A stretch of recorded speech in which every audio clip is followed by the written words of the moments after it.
अब जो मैं आवाज आपको सुनाने वाला हूं वो खुद सरदार पटेल की है।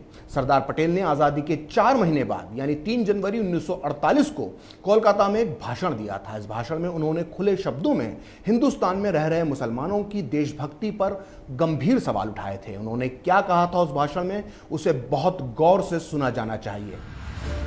हिंदुस्तान में 3-4 करोड़ मुसलमान पड़े हैं, वो मिराज की बात नहीं है, लेकिन बात एक है कि हिंदुस्तान में जो मुसलमान पड़े हैं वो मुसलमान ने, काफी लोगों ने, ज्यादातर लोगों ने पाकिस्तान बनाने में साथ दिया।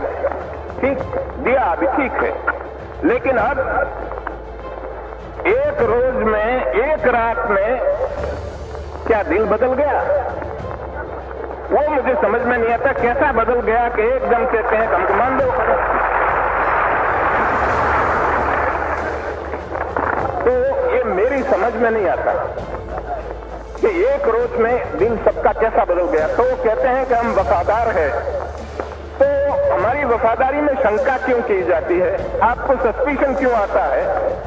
तो हम कहते हैं भाई हमको क्यों पूछते हो? आपके दिल को पूछो, भीतर पूछो, हमको मत पूछो। वो हमको पूछने की बात नहीं है। लेकिन हमने एक बात कही कि आपने पाकिस्तान बनाया, आपको मुबारक, हमें उसमें कोई दखल देना नहीं चाहते। कोई कहते हैं कि हम आखिर पाकिस्तान और हम एक हो जाए। मैं कहता हूं कि मेहरबानी करके ऐसी बात न करो, वो कैसे रहने दो। सरदार पटेल का जो भाषण आपने सुना है उसमें वो हिंदुस्तान के उन मुसलमानों की बात कर रहे हैं जो आज़ादी के बाद भारत में ही रह गए थे। अपने आपने सुना होगा कि सरदार पटेल ने कहा कि जो इस वक्त यानी आज़ादी के बाद 3-4 करोड़ मुसलमान भारत में पड़े हैं, उनमें से ज़्यादातर ने पाकिस्तान बनाने में साथ दिया था। आपने इस भाषण में सरदार पटेल इस बात पर भी हैरानी जता रहे हैं कि जिन मुसलमानों ने कल तक पाकिस्तान बनाने में साथ दिया था, आज अचानक एक दिन में उनका दिल कैसे बदल गया। दरअसल सरदार पटेल मुसलमानों की मानसिकता को बहुत अच्छे से जानते और समझते थे।